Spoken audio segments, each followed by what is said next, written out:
Before there was a beginning, before time learned how to move forward, before the universe took its first breath, there was God. No rivals, no threats, no limits. And that is where the story of God's invincibility truly begins. Imagine a lion standing on a mountain peak. The wind bows before it. The land stretches endlessly below. Every creature knows its roar. To the lion, it feels invincible. But the lion does not see the hunter hiding beyond the trees. It does not see age slowly weakening its bones. It does not see the quiet passage of time. Human power is like that lion, loud, proud, and temporary. There once lived a king whose name echoed across continents. His banners darkened the horizon. His armies marched like thunder. Cities surrendered at the sound of his footsteps. One night, staring at his reflection in polished gold, the king whispered, "Is there any power greater than mine?" The silence angered him. So he declared something unthinkable. "If a creator called God actually exists," he said, "let him stop me." The king built towers to scrape the heavens, weapons to tear the earth apart, laws to control men's lives. Each victory fed his pride. Each conquest convinced him that power was something you take.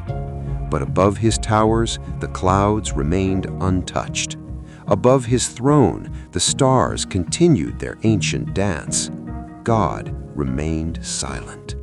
Years passed. The king's hair turned white. His hands shook when holding the sword. His voice, once feared, now cracked with age. The same soldiers who once worshipped him now carried him to his throne. The king had conquered lands, but time had conquered him.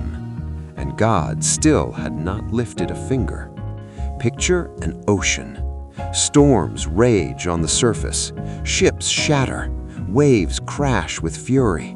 But deep below, the ocean is calm. God's power is not the storm.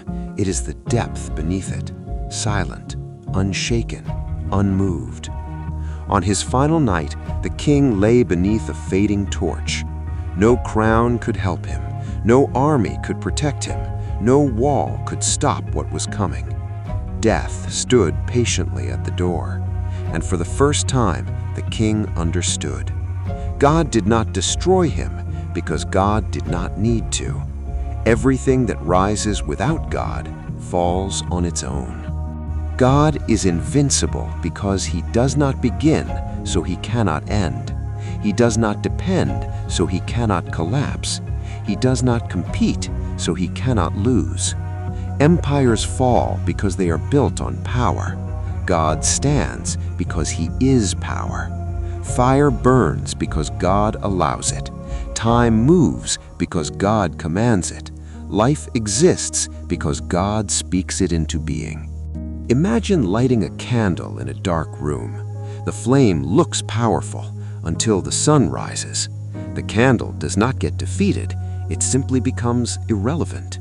That is what happens when human power stands before God. Now let's bring this story to you. The fear that keeps you awake at night, the problem that feels too big, the future that feels uncertain. They may look invincible, but they are not eternal. And you are not facing them alone. A ship tossed by waves survives not because the storm ends, but because the anchor holds. God is that anchor, unmoving, unbreakable, invincible. God does not shout his power, he proves it through eternity. God does not rush, time waits for him. God does not fight for survival, everything else does. That is why God is invincible. If this story stirred something in your heart, pause for a moment. Think about the power you've been chasing and the power that has been holding you all along. Like the video if this message resonated with you. Subscribe for more stories that blend faith, wisdom, and truth, because in a world where everything fades, God remains.